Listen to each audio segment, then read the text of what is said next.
It started like any other crisp fall morning in Westchester County, New York.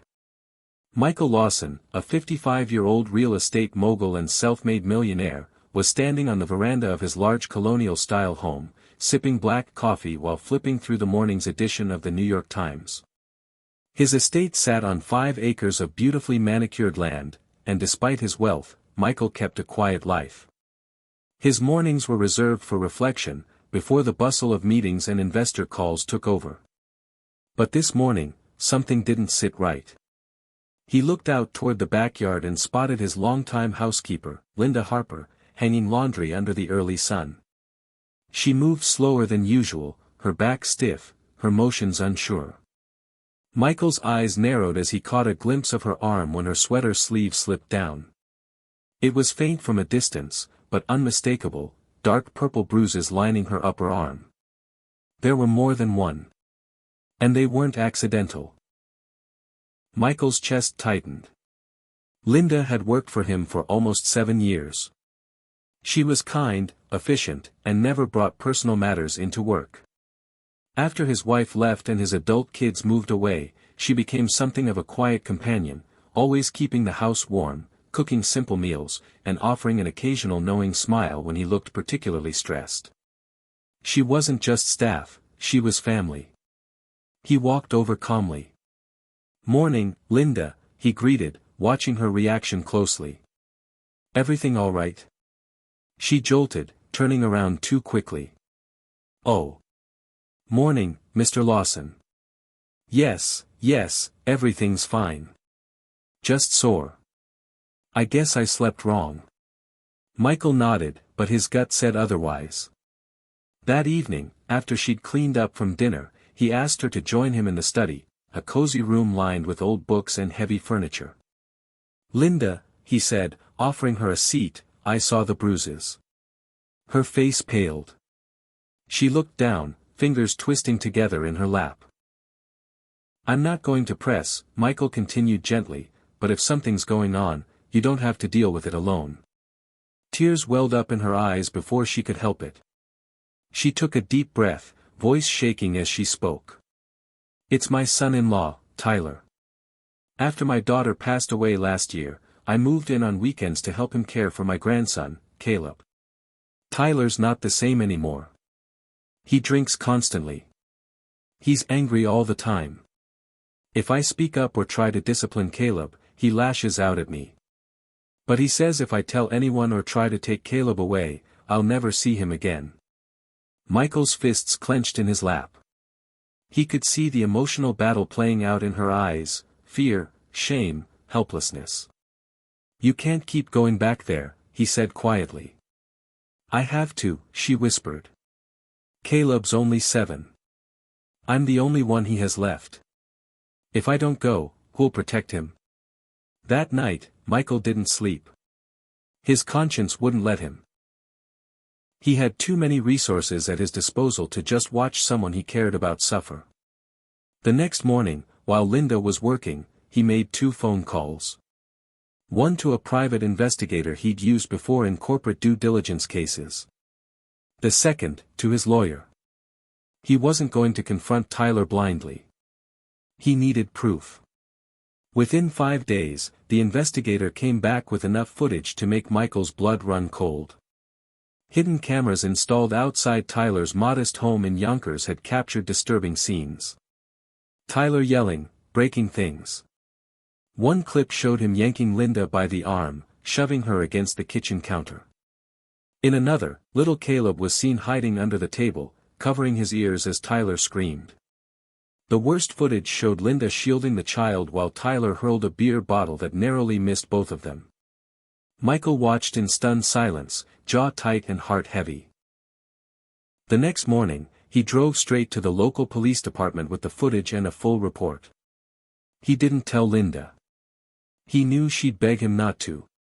But this wasn't just about protecting her anymore, it was about saving Caleb from a life of fear. The police acted swiftly. With the video and witness statements from a concerned neighbor, they had enough to arrest Tyler on domestic assault and child endangerment. Social services stepped in. And Michael used his legal team to ensure Linda was granted emergency custody of Caleb. When Michael gently told her what he'd done, Linda broke down in tears.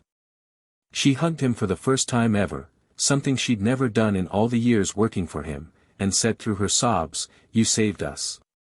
Caleb moved into Michael's home that week. The transformation was immediate. He barely spoke at first, often curling up on the couch with a blanket and watching cartoons silently. But slowly, with Linda's constant love and Michael's unexpected warmth, the boy began to open up. Michael, who had never imagined himself raising another child, found an unexpected joy in it. He began leaving the office earlier, skipping evening calls to help with homework, and even learned to cook pancakes, though badly, for Caleb on weekends. Linda watched in awe as this reserved, suit-and-tie man turned into a devoted father figure. But there was one more surprise coming.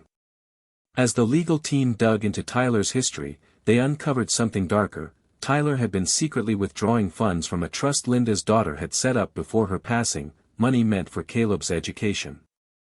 Nearly $80,000 had been stolen. With Michael's resources, they not only froze the accounts but sued Tyler in civil court. The court ruled in Linda's favor, and all the funds were recovered and placed into a secure trust for Caleb's future. The day Tyler was sentenced to 5 years in prison, Linda held Caleb's hand in court. She wasn't trembling anymore. Her back was straight, her eyes calm. The years of silence and pain were behind her. Over the next few months, something shifted in Michael. He'd spent most of his life chasing wealth, building empires, and now, none of that seemed to matter as much as sitting on the porch with Linda and Caleb, watching the boy play in the yard.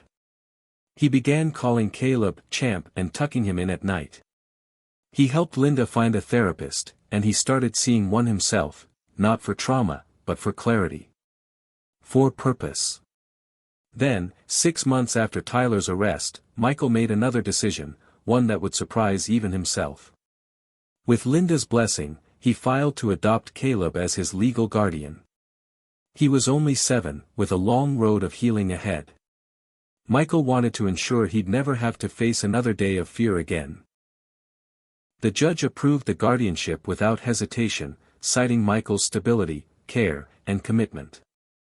Linda remained his grandmother and primary caregiver, but now Caleb had something he hadn't had in a long time, a real father figure.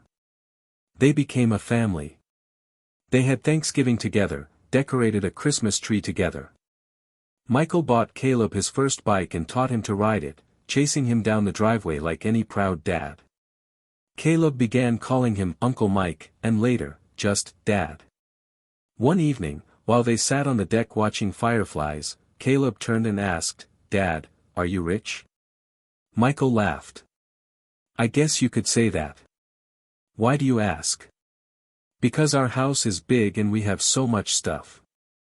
Michael looked down at the boy, then at Linda who was smiling softly, knitting beside them.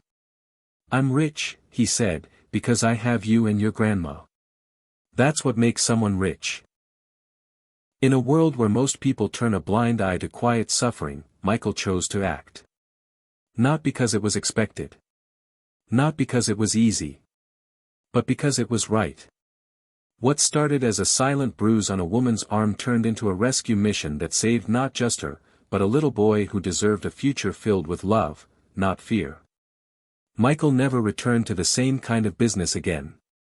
He restructured his company, stepped back from daily operations, and focused on community work and family. And whenever people asked him why, he'd just say, "Sometimes, the best investment you can make isn't in buildings or stocks, it's in people."